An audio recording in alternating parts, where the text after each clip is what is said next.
This pursuit happened on January 3rd, 2020. Detroit PD Officer Zhizhen Zaimi was in the driver's seat, and Officer Christopher Bush was the front passenger. They began to chase the Saturn Aura despite having no probable cause. The officers deliberately chose to conceal the chase by not activating their lights and sirens. They knew that once the lights and sirens were activated, the cameras would automatically turn on. However, Bush and Zaimi didn't realize that the dash camera was already recording prior to the chase.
Your hand. Let me see your hand. Damn.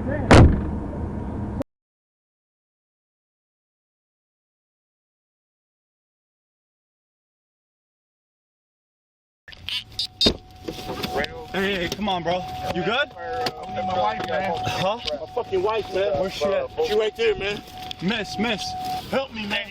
What the fuck is that about? Holy shit, man. Get my wife out, man. Please. 7 and Telegraph. Miss.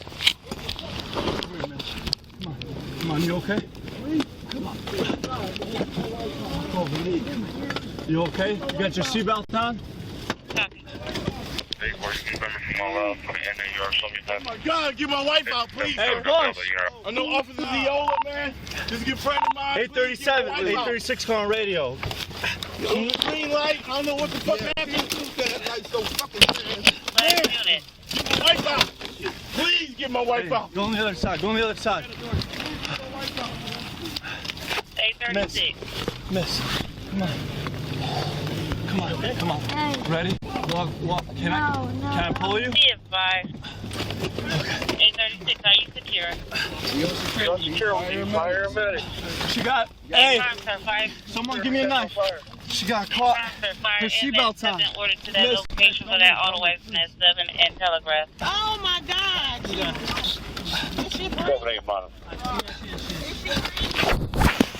I got her. Please get my wife. I got her. She okay? Miss. She's breathing. Miss. Walk this way. Man, you can't do that light so fucking Miss. bad. Come here. Come here, miss. Come on, miss. Okay. Hey, back up! Over to the location. Miss, you okay? You okay? I'm a nurse. 5222.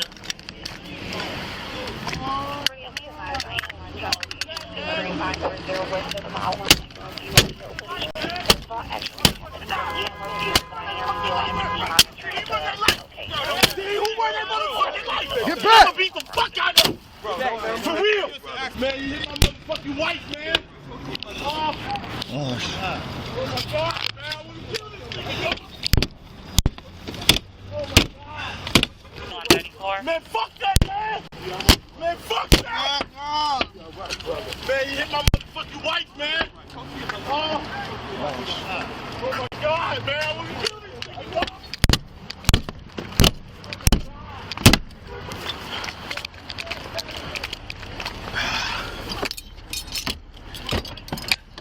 Ready? You got ETL on fire?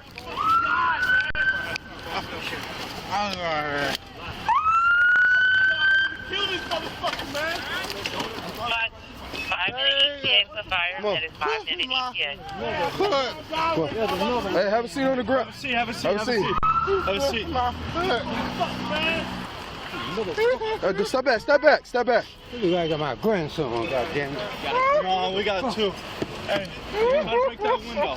There's something hot. You have to break the damn back of the window.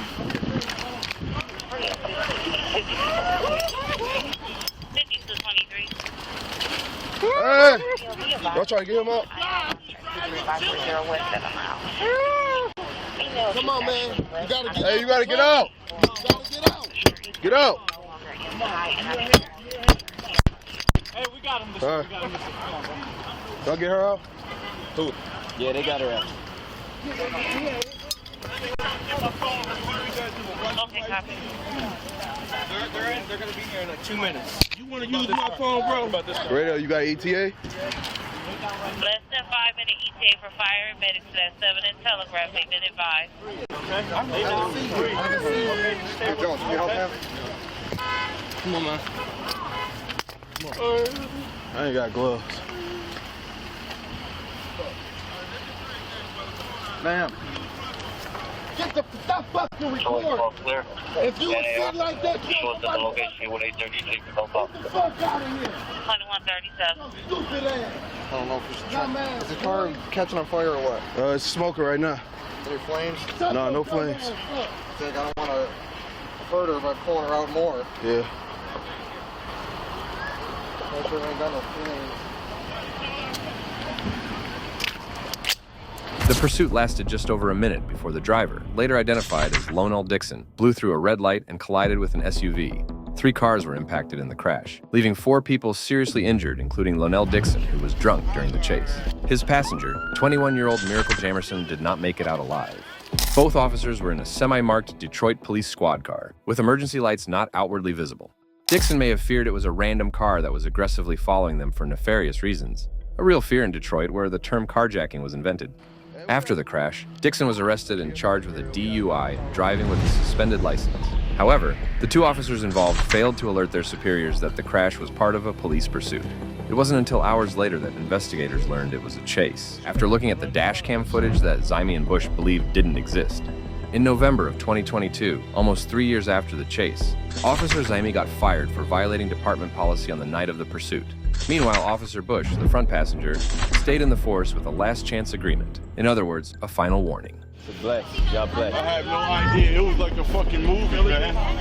Like that shit was in slow motion. I couldn't fucking believe it. All I know is I'm outside. Did we not get ejected? No, baby, you didn't get ejected. Okay. You didn't. We had our seatbelts on. Some fucking idiot, baby. I don't know. He wasn't doing a fucking 100. But you're not covered. That was fine. Amber, relax. On August 7th, 2020, GSP officer Jacob Gordon Thompson attempted to conduct a traffic stop on 60-year-old Julian Edward Lewis for driving with a broken taillight. Here's the pursuit that would become Lewis's final moments.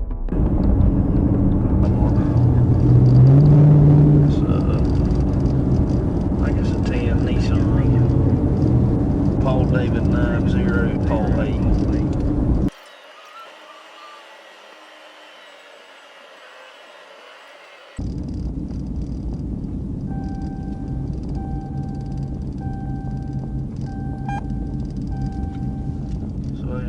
Turn it on single frame. It's occupied one time. Turn on single frame.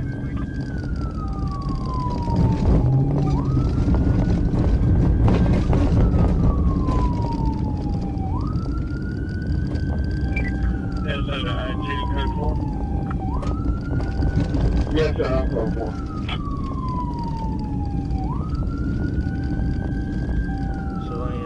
Still rolling and smoking a cigarette.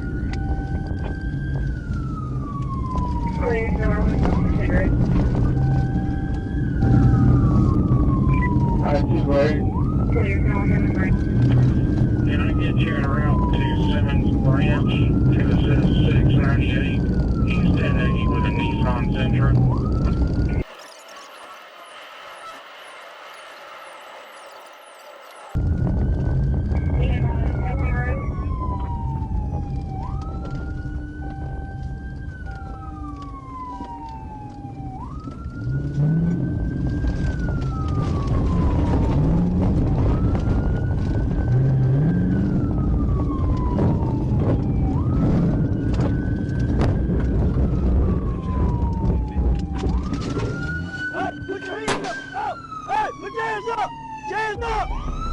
After the pit maneuver sent Lewis's vehicle into a ditch, Trooper Thompson fired a single shot at Lewis immediately after exiting his squad car. The bullet struck Lewis in the head, killing him instantly.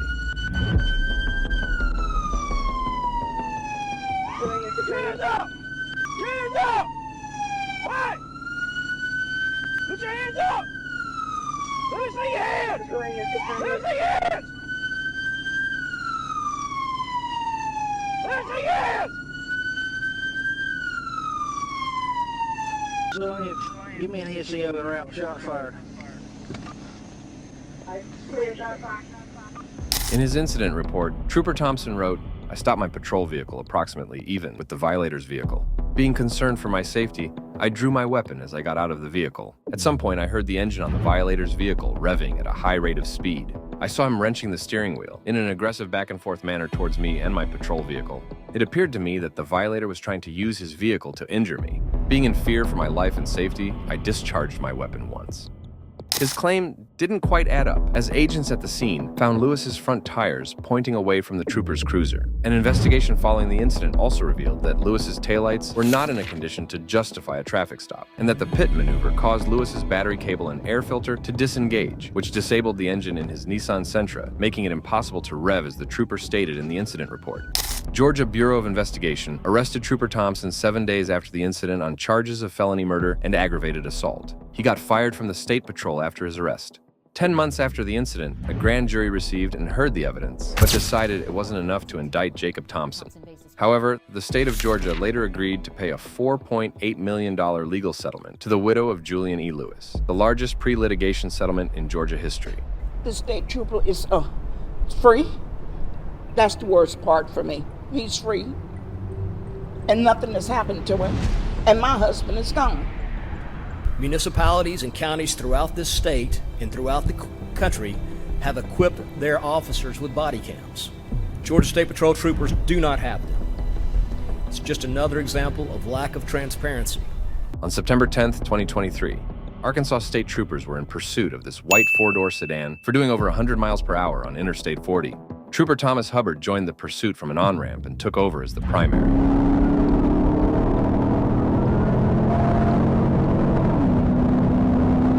Are y'all able to get it?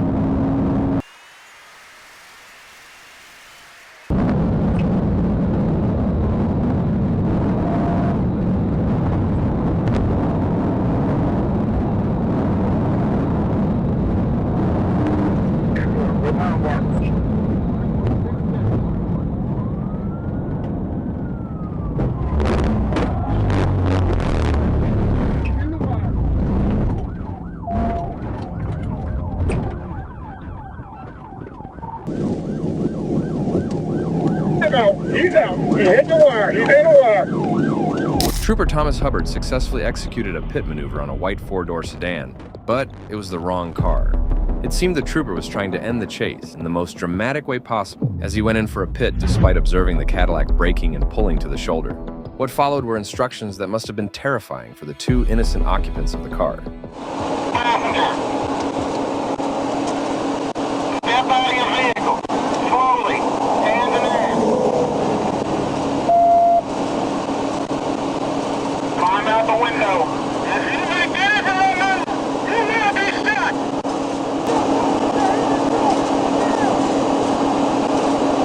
Pull out through the window, now! The troopers later realized they were supposed to be chasing a white Chrysler sedan and not a Cadillac.